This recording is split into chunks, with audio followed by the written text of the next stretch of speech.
بسم اللہ الرحمن الرحیم۔ خطبات بہاولپور، خطبہ نمبر 1، قرآن مجید کی تاریخ، پوائنٹ نمبر 9۔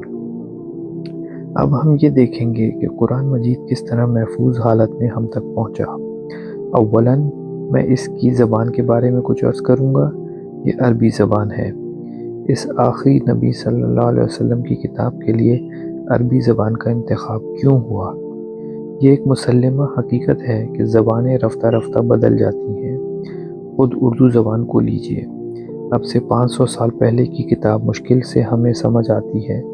دنیا کی ساری زبانوں کا یہی حال ہے۔ انگریزی میں 500 سال پہلے کے مؤلف چوسر کی کتاب کو آج کل لندن کا کوئی شخص یونیورسٹی کے فاضل پروفیسروں کے سوا سمجھ نہیں سکتا۔ یہی حال دوسری قدیم و جدید کتابوں کا اور زبانوں کا ہے، یعنی وہ بدل جاتی ہیں اور رفتہ رفتہ ناقابل فہم ہو جاتی ہیں۔ اگر خدا کا آخری پیغام بھی کسی ایسی ہی تبدیل ہونے والی زبان میں آتا تو خدا کی رحمت کا اقتضا یہ ہوتا کہ ہم 20ویں صدی کے لوگ پھر ایک نئی کتاب دے کہ ہم 20ویں صدی کے لوگوں کو پھر ایک نئی کتاب دے تاکہ ہم اسے سمجھ سکیں، کیونکہ گزشتہ صدیوں کی کتاب اب تک ناقابل فہم ہو چکی ہوتی۔ دنیا کی زبانوں میں سے اگر کسی زبان کو یہ استثناء ہے کہ وہ نہیں بدلتی تو وہ عربی زبان ہے۔ چنانچہ واقعہ یہ ہے کہ رسول کریم صلی اللہ علیہ وسلم کی ہم عصر عربی یعنی قرآن مجید اور حدیث شریف میں جو زبان استعمال ہوئی ہے اور جو عربی آج ریڈیو پر آپ سنتے ہیں یا جو آج عربی اخباروں میں پڑھتے ہیں، ان دونوں میں بلحاظ مفہوم، الفاظ، گرامر، صرف نحو یا ہجے اور تلفظ کوئی فرق نہیں ہے۔ آج رسول کریم صلی اللہ علیہ وسلم زندہ ہوں اور میں ایک عرب کی حیثیت سے اپنی موجودہ عربی میں آپ سے گفتگو کروں تو آپ اس کا ہر لفظ سمجھیں گے۔